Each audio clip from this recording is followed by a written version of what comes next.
สืบสานเวลาผ่าน131 ปีนานไกลวัดพระบาทอุดมรุ่งเรืองงามตาเจ้าน้อยบุญธาวงศาข้าหลวงบวงเชียงใหม่ปกครองหัวเมืองฟ้าทุ่มเทแรงกายแรงใจทุกชาติพันธุ์รวมใจรักษามัคคี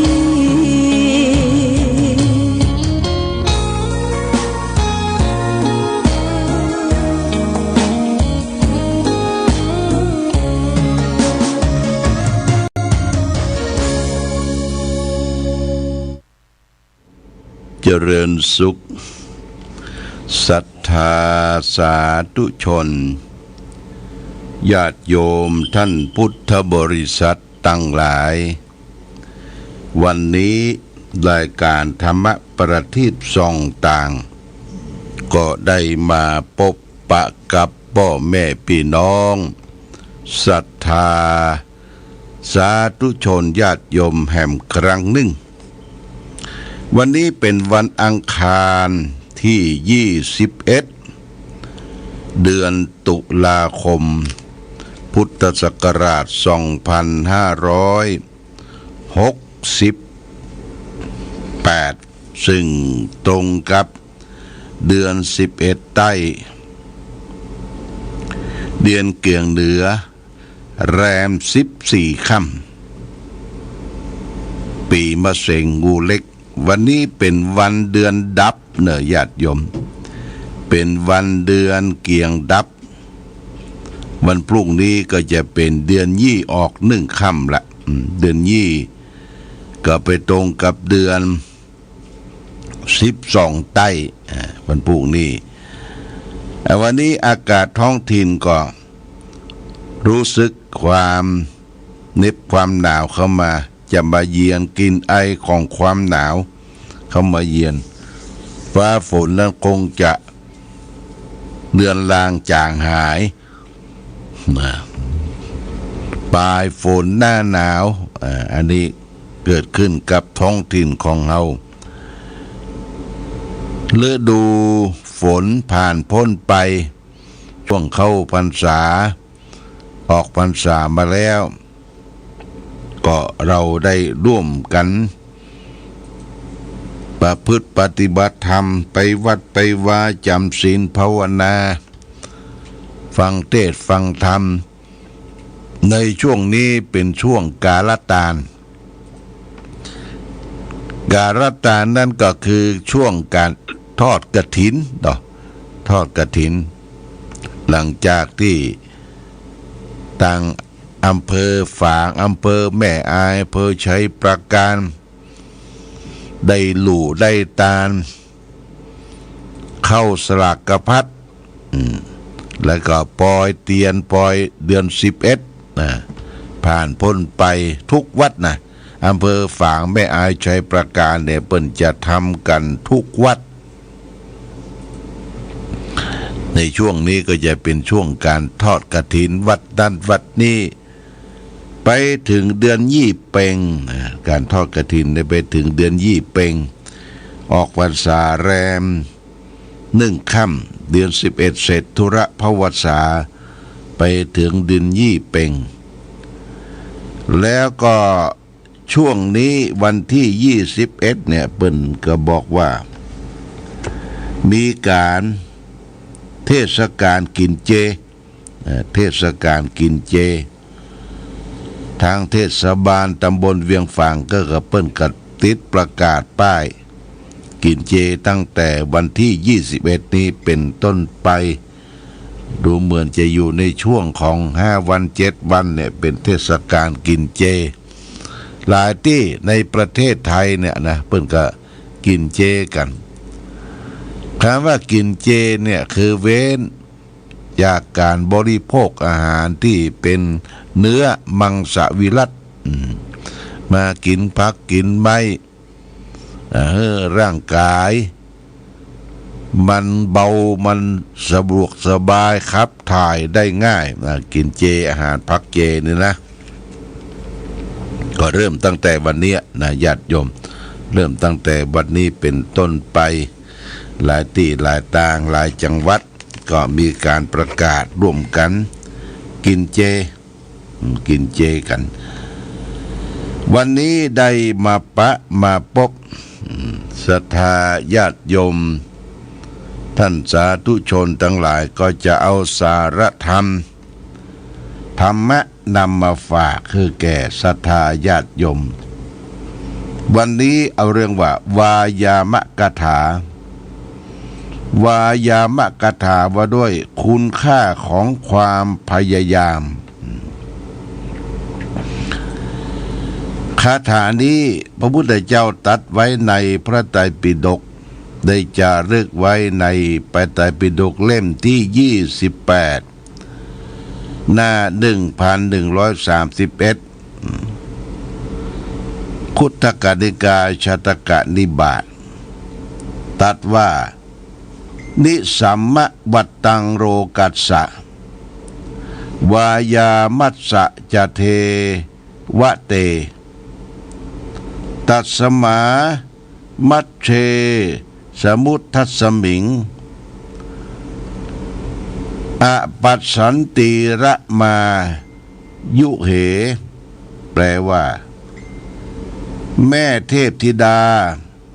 ข้าพเจ้าพิจารณาถึงธรรมเนียมของโลกและเชื่อว่าอานิสงส์ของความพยายามเหตุนั้นข้าพเจ้าจึงยังพยายามแหวกว่ายอยู่ท่ามกลางทะเลแม้จะแลไม่เห็นฝั่งดีญาติโยมนะความพยายามอยู่ที่ไหนความสำเร็จก็จะอยู่ที่นั่นท่านได้เปรียบเทียบเปรียบเปยว่าถึงแม้ว่าจะตกอยู่กลางทะเลอันกว้างใหญ่บ่เห็นฝั่งชั้นใดถ้ามีกิ่งไม้เกาะไม้อย่างก็พยายามจะแหวกว่ายไปถึงแม้ว่าจะบะท่ามกลางไม่เห็นฝั่งนั้นก็ว่ายไปจนถึงฝั่งอันนี้เรื่องของความพยายามนี่เป็นความเพียรประเภทหนึ่งญาติโยมเพียรละบาปบำเพ็ญบุญเพียรสร้างกุศลผลละทานคือเกิดขึ้นกับจิตกับใจของเฮาเพียรสิ่ง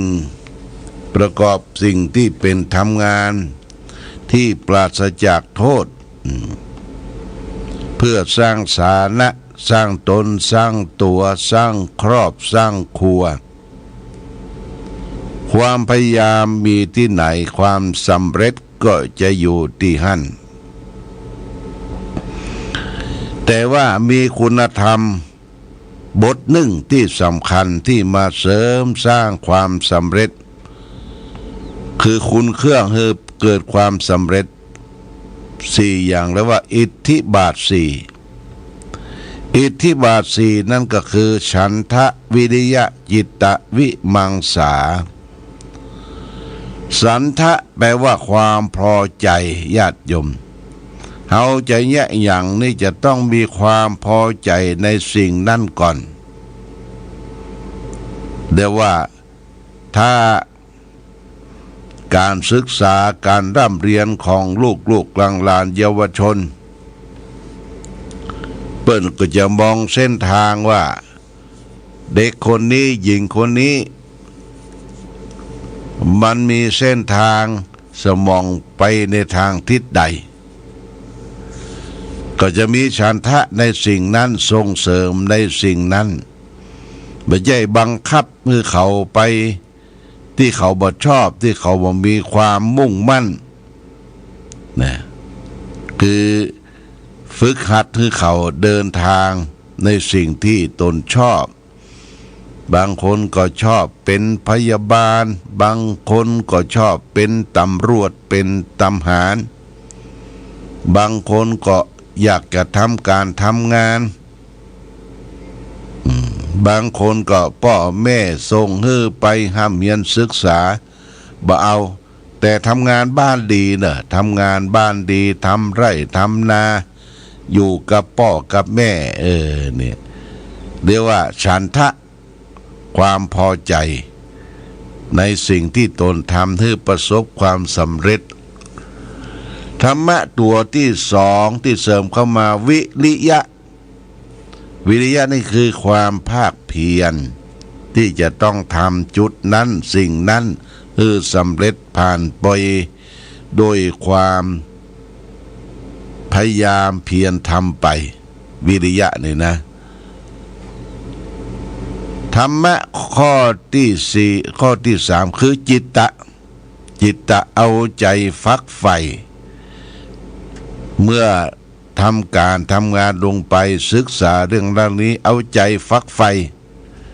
จะไปจิตใจวอกแวกจะไปจิตใจบ่ตั้งมั่นจิตใจนี้เป็นเรื่องสำคัญ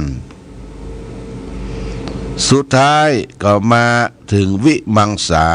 ติตรองพิจารณาหาเหตุหาผลที่ทำลงไปที่ปฏิบัติลงไป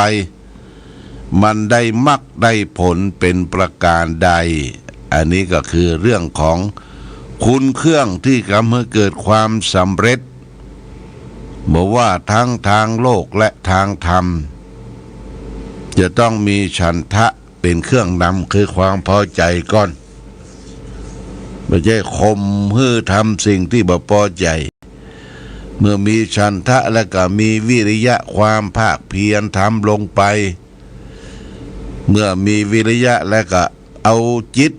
ฟักใฝ่ในการกระทำสุดท้ายวิมังสาตรวจสอบตัวเองตัวเก่าหรือมีคนมาตรวจสอบวิมังสาพิจารณาผลรับผลได้อันนี้วิมังสาก็จะประสบความสำเร็จได้ฉันทะวิริยะจิตตะวิมังสา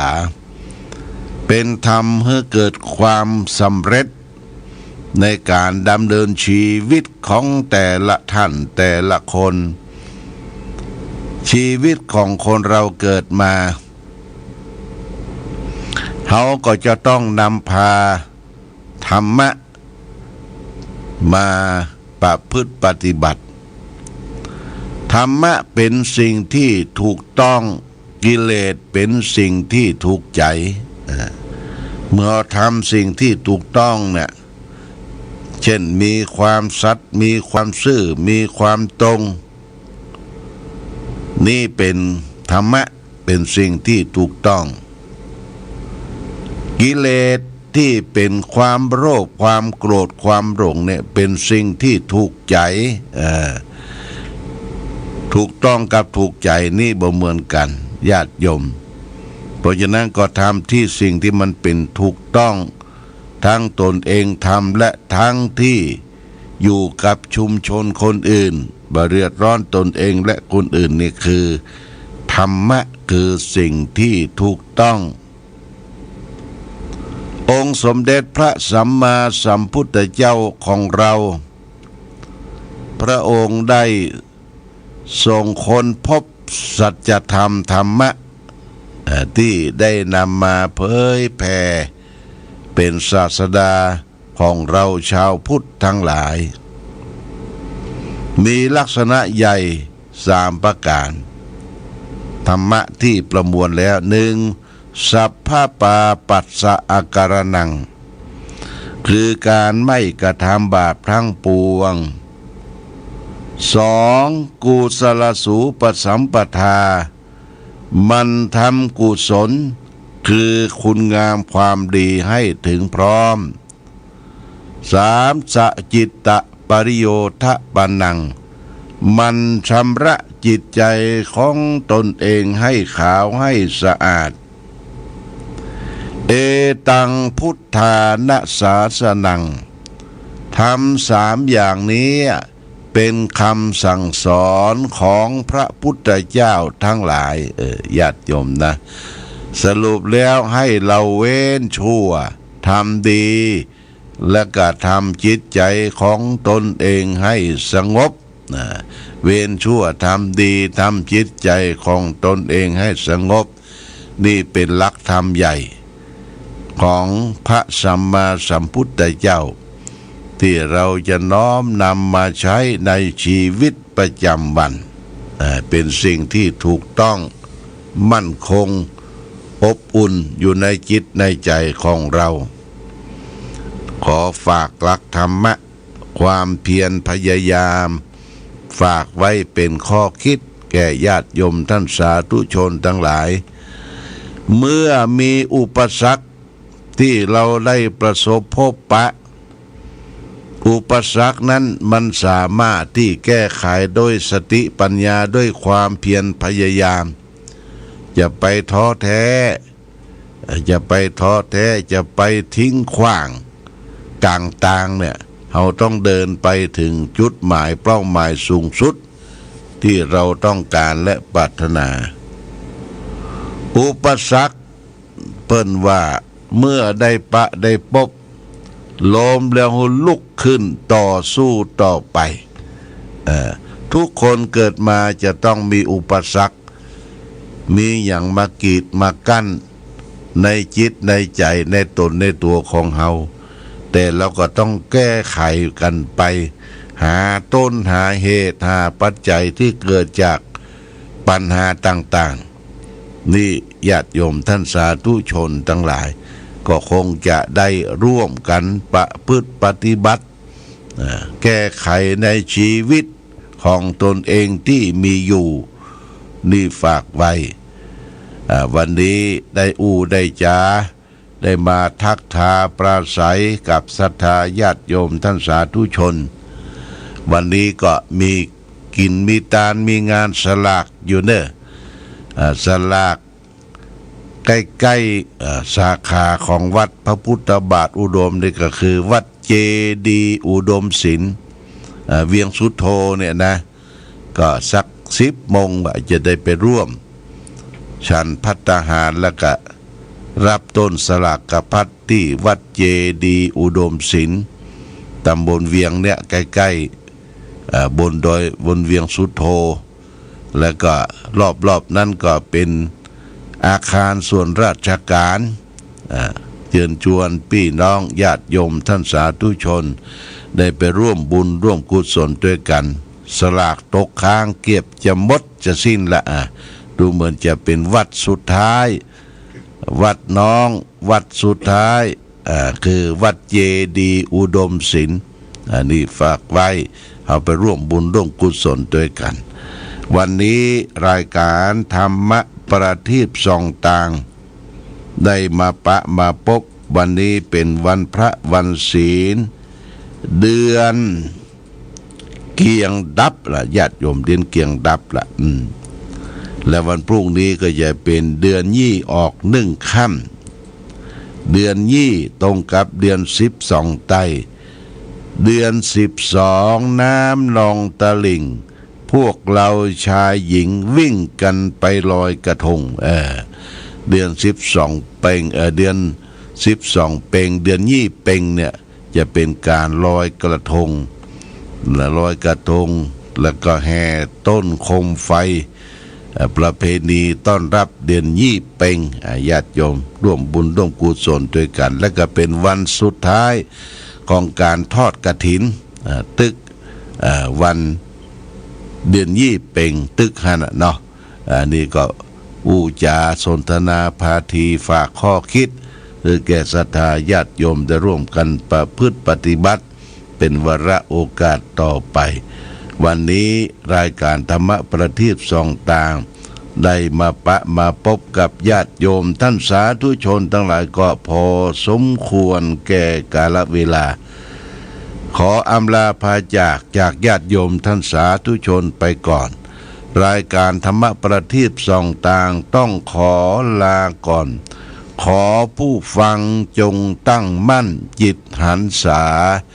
โดยธรรมะ ขององค์พระพุทธาได้นำพาให้เกิดความสุขสงบเย็นขอเจริญพร